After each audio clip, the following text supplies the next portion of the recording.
the greatest. It's the greatest tourism country in the world. So instead of leaving our country, we'll stay here. And again, when you have 15 people, and the 15 within a couple of days is going to be down to close to zero, that's a pretty good job we've done.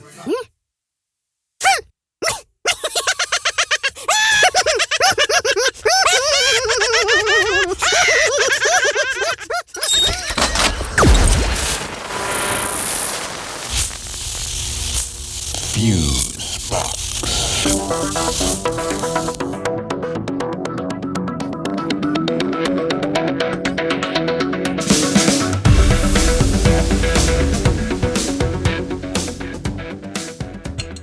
Okay, this is Fusebox number 141, Cancel Culture.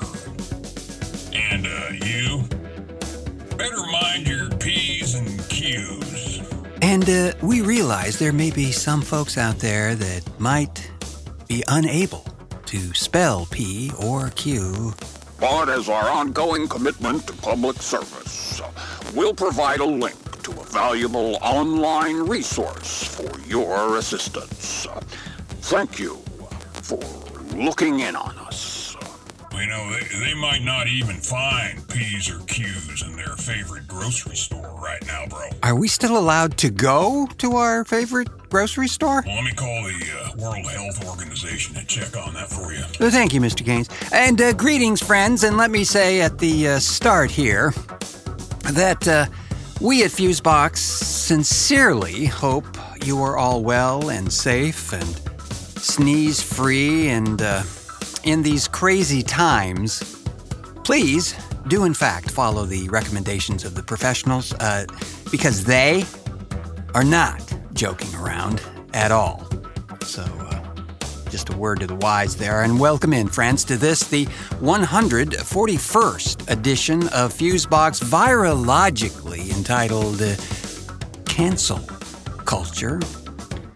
And I'm your highly opinionated, but only when there's no one around, host Mark Rose, and joining me, well within the safe guidelines of personal distance recommendations, the Emperor of Equalization himself, Milt Keynes, everybody. Thank you kindly. Crazy times, Padrone. Oh, they are indeed, man. Some pretty cool things being demonstrated in terms of the human spirit during all this, too, though. Like, I'm sure you've seen the videos of folks in Italy singing from the balconies and so forth. That's still going on, and it's quite a positive blast in the face of these bizarre events as of late. I mean, at the time of this recording, the country of Italy is officially closed down. Lockdown is in full effect there. At least for the moment, and various other countries are contemplating the same thing. I think we've made moves to close borders between Canada and the U.S. right now, so... Kind of like shutting the whole globe down. Yeah. And as unpleasant as this process is for us, it's really the only sensible way to minimize it at present. I'm sure the folks at the World Health Organization are not getting a lot of sleep lately as this thing creeps across the globe. Well, no wall is going to stop this thing. No, I don't think they could build one tall enough. That's for certain. You know, when we were first preparing for this show, friends, I had not planned at all to focus on this virus thing. Kind of already did that on a recent Overnightscape Central program called Digression Essential, which I urge you to check out. If you have not, that's readily available at the ONSUG forum there. It's ONSUG.com, the Overnightscape Central. But we discovered a rather strange linkage in these two things, which we will endeavor to explore here. Yeah. They both suck really hard. I second that emotion, Mr. Keynes. Let's maybe start with a definition of this idea, of this term coined not too long ago called cancel culture. which, if you haven't heard, it's a real thing, or I should say it's a real behavior. The term cancelled in this application is defined thusly by the exclusively designed for Fusebox definition bot. Cancelled. Verb. To announce on behalf of the rest of the population that a certain celebrity will henceforth no longer be relevant and or popular, usually as a result of their own actions. Thus, their career is now cancelled. Now, as you might suspect, this has, particularly in the earliest of stages for this phenomenon, this was actually a really, really good thing.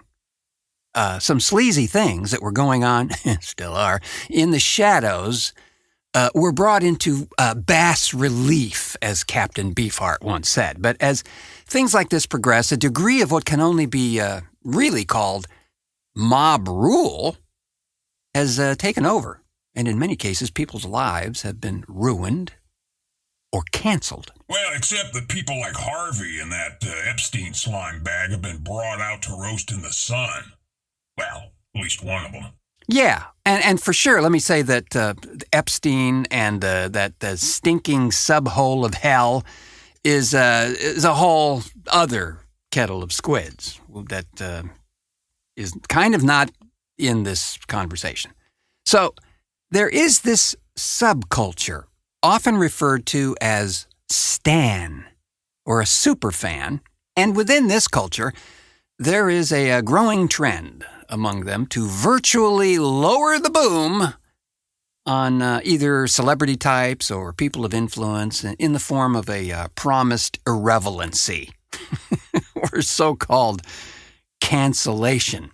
Now, this can happen over an accusation of some kind, which later on, and frankly, is usually proven false or has been already many times. The one that gets me was the unfortunate situation that happened to Senator Al Franken, who was forced to give up his seat because of some accusation or construct that he had somehow acted inappropriately with a colleague. Yeah, it says here that on November 16th, 2017, Leanne Tweeden, a conservative talk radio host, alleged in a blog post and an interview with her radio station 790 KABC that Franken forcibly kissed her on a 2006 USO tour during a rehearsal for a skit. Right. She wrote, "I said okay, so he would stop badgering me. We did the line leading up to the kiss, and then he came at me, put his hand on the back of my head, mashed his lips against mine, and aggressively stuck his tongue in my mouth," she said. Then pushed him away, feeling, quote, disgusted and violated. Well, you know what? I think it was right there where I started to get the unmistakable feeling that a new form of removing undesirable people was in full effect. Senator Franken was a, to say the least, a thorn in the side of many right-leaning folks. He was extremely transparent with his political viewpoints and, as it turned out, really appreciated by the folks in his constituency there. Yeah, you know, it says here that 7 former or current senators who called for Franken's resignation in 2017 now regret doing so. Yeah. Patrick Leahy said calling for Franken's resignation without having all the facts was one of the biggest mistakes I've made as a senator. Wow. New Mexico Senator Tom Udall said, "I made a mistake. I started having second thoughts shortly after he stepped down. He had the right to be heard by an independent, investigative body. I've heard from people around my state and around the country saying that they think he got railroaded. It doesn't seem fair. I'm a lawyer. I really believe in due process. Former Senate Minority Leader Harry Reid said it's terrible what happened to him. It was unfair. It took the legs out from under him. He was a very fine senator. Wow. And Senator Franken himself said that the aftermath that he went through there after this event, he found himself canceling appointments with close friends, and he ignored phone calls from other folks. He said, quote, "It got pretty dark. I became clinically depressed. I wasn't 100% cognitively. I needed medication," he said.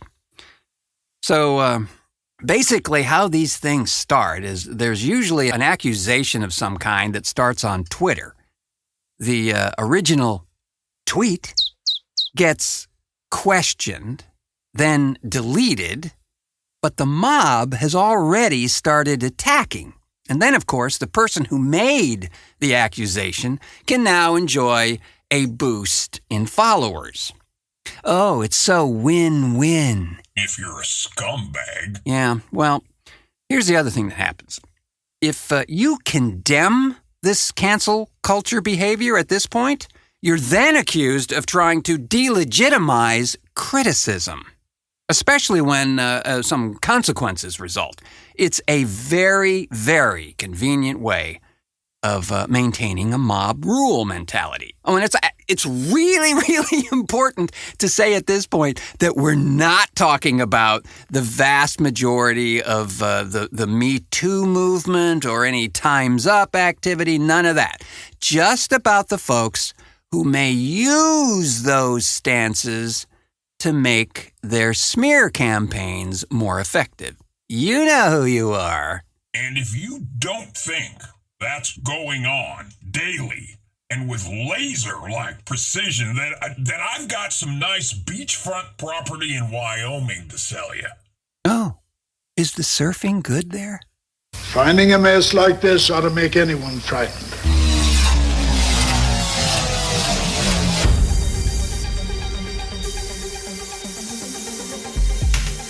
TheFuseboxShow.com. Johns Hopkins, I guess it is a highly respected, great place. They did a study, comprehensive, the country's best and worst prepared for an epidemic. And the United States is now, we're rated number one. We're rated number one for being prepared. This is a list of different countries. I don't want to get into it. He's an asshat. You know, Iko and Milo, the Japanese pocket squirrels there, they seem to be enjoying this situation a little too much, you know? Well, they're both demons from hell, so sure they would.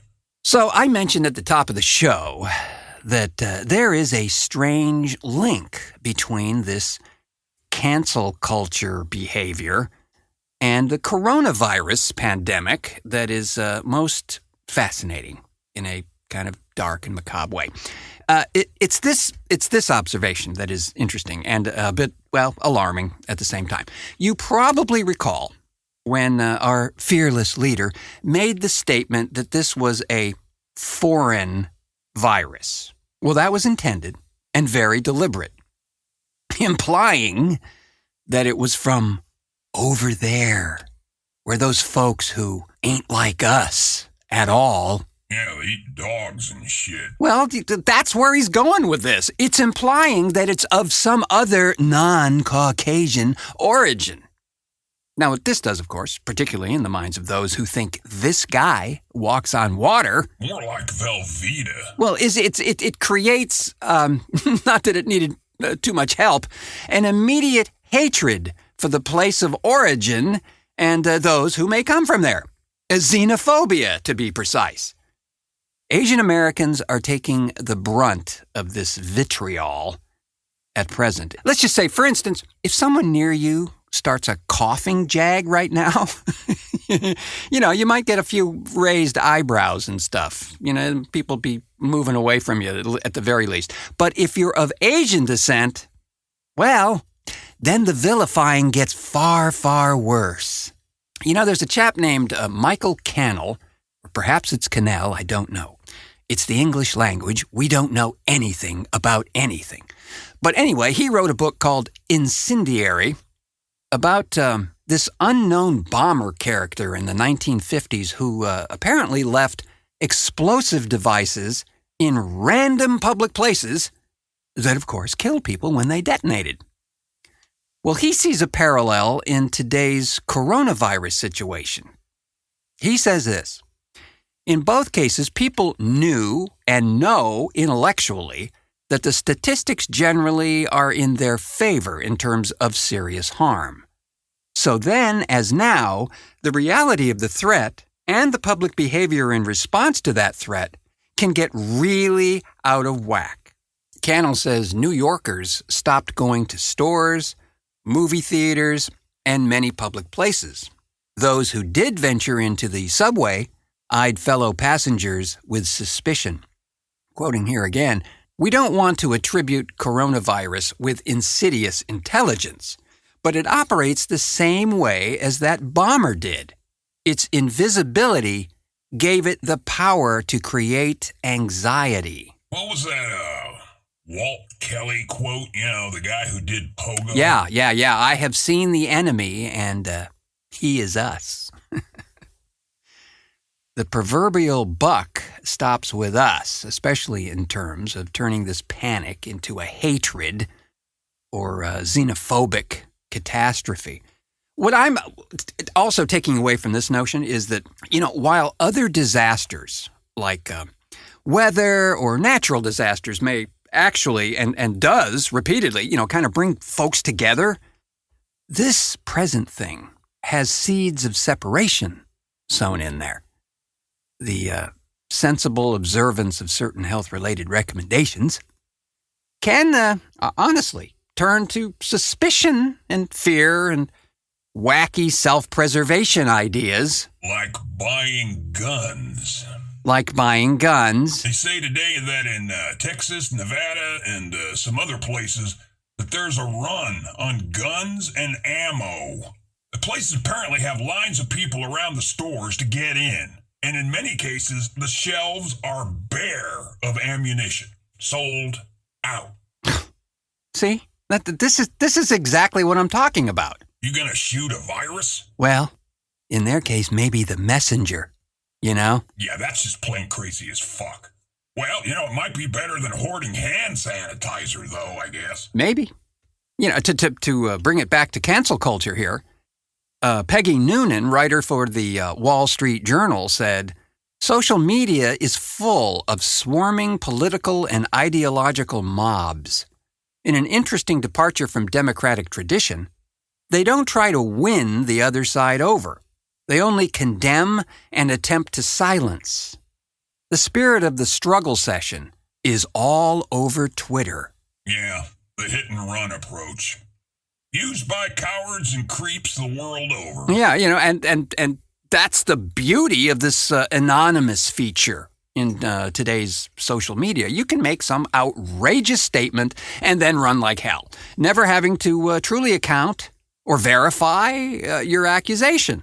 And at the same time, you're anonymous and undetectable unless you're a hacker or skilled a ticker 9 above the common user there. The other thing is, it seems anyway, that people don't really learn from these things. I mean, a lot of these people, they just get written off and no longer followed or tweeted on or whatever that shit is they do without ever looking back. I mean, you're just done. Canceled.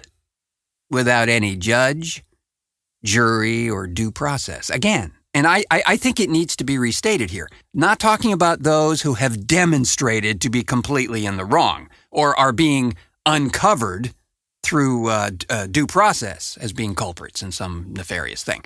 Part of what makes this social media thing, at least at some point, potentially a good platform for public discussion was the fact that you could, in theory anyway, have a civil discussion about widely differing viewpoints. Yeah, that never happened. I mean, I'm no internet genius, but even I remember the chat rooms and all the bullshit that went down in those places. It got messy, man, and stupid. People are very attached to their nerdly beliefs, Mr. Keynes. Yeah, look, well, all I'm saying is, It was like a nasty bar fight without the booze. We're looking at worst case scenario. We're going to be set very quickly. But I don't think we're going to ever be anywhere near that. I really don't believe that we're going to be anywhere near that. Our borders are very controlled. Our flights in from certain areas that we're talking about are very controlled. I don't think we'll ever be anywhere near that. Please.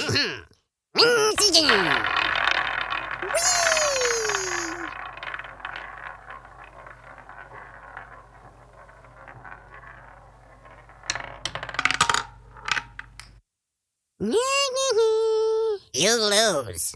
Yay! I got to talk to them about their gambling problem. The most recent thing I've heard regarding distancing is that they now recommend no more than 10 people in a gathering now. So I guess the whole public transportation thing's a complete wash now. Well, I guess because since most people are being urged to stay at home, it's really pushing the case for remote activities, which is going to be tough for many. Portland here relies pretty heavily on the public transportation thing. And, of course, now we know that bars and restaurants and things of that nature have been shuttered. Well, luckily for us, we work in a perpetual vacuum, so we're good. Yeah. And since there really is no air in a vacuum, then we should be doubly good, right? I'm no health official on the payroll of some giant pharmaceutical company, but I'd say yeah. Excellent. There will be a lot more idle time out there. That is for sure. Perhaps more than we would actually want, but perhaps that'll create opportunities to get to some things that you haven't had time to get to. Yeah, like more porn. Well, there are many options, Mr. Gaines. I, for instance, may finally find the time to do some much-needed pangolin polishing, you know. I know Sparky has been giving me the stink eye lately for not buffing his scales more regularly, isn't that right? Right. Yeah. Yeah, so the latest in Portland is, like you said, that basically all bars and restaurants are closing, at least to dine in or drink in, as the case may be, and they're encouraging takeout delivery only. Yeah. And then, you know, it's uncomfortable, but it makes perfect sense. But you know what doesn't make sense? Is this world-class ass clown saying this. But I will just say, one of the things you can do if you're healthy, you and your family, it's a great time to just go out, go to a local restaurant. Yeah. Likely you can get in easily. Let's not hurt the working people in this country that are relying on wages and tips to keep their small business going. Brilliant advice from Dennis Nunez there, Republican congressman from California, who basically says, go ahead and try Nero on for size and play the harp while your society burns up. Not only is he going against common sense, but also he's kind of giving a big F.U. to his commander-in-chief, the orange guy there, you know? I'd say that since only about 26% of Republicans feel that a change to their present lifestyle is needed, that why don't we just get the whole bunch of them together for a Burn the Poor rally and wait for them to fade to black? Well, what's not looking good at all is the time it's taking to sort out relief for folks. Again, the House and Senate are at odds over semantics and policy, but it's really stupid. You need to help folks who are on the front line of whatever this is and get them the help they need right now. Now, we've heard about, checks going out in April and whatever, but wow. We'll all get through this thing. Yeah. I'm thinking that there may, just may, be a positive spin to at least one part of this.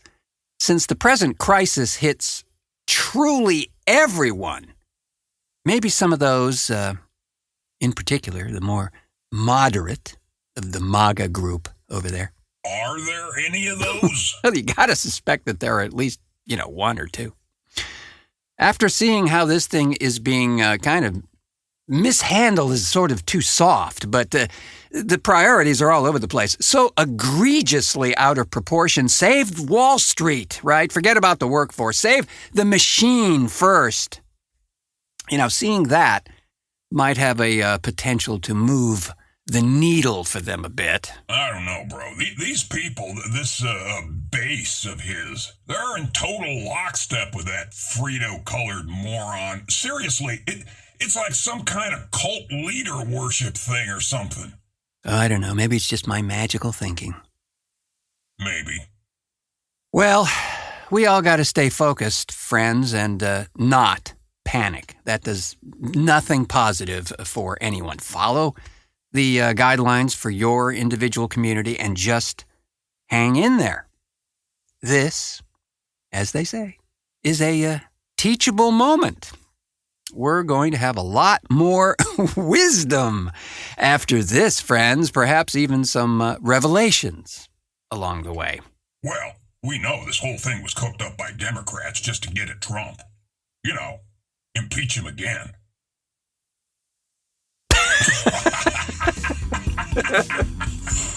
Oh, God. Well, and with that certifiable lunacy, we will take our pre-canceled for your protection selves and scurry back under the vinyl floor mat, but not before thanking our contributor to this edition of Fusebox, Jody Lorimer, for educational high fidelity, and also to the Good Housekeeping approved Lord of Levels over there, Milt Caines, for technical assistance.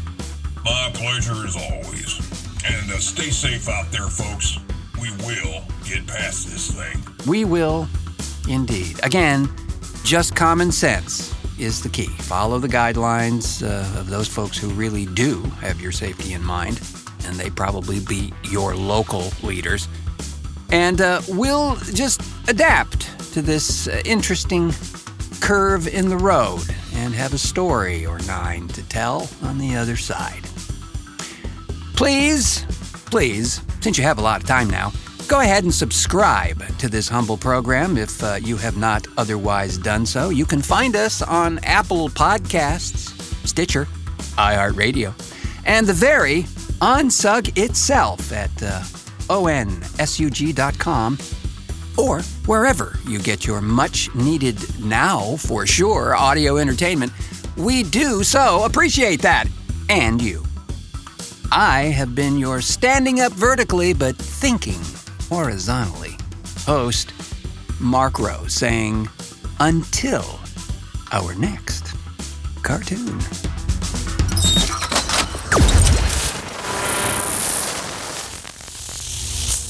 Fusebox. The liberal media using, and I mean using, coronavirus in an attempt to demonize and destroy the president.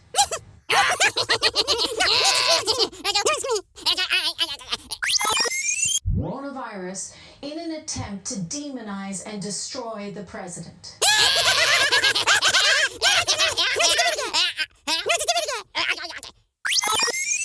Virus in an attempt to demonize and destroy the president.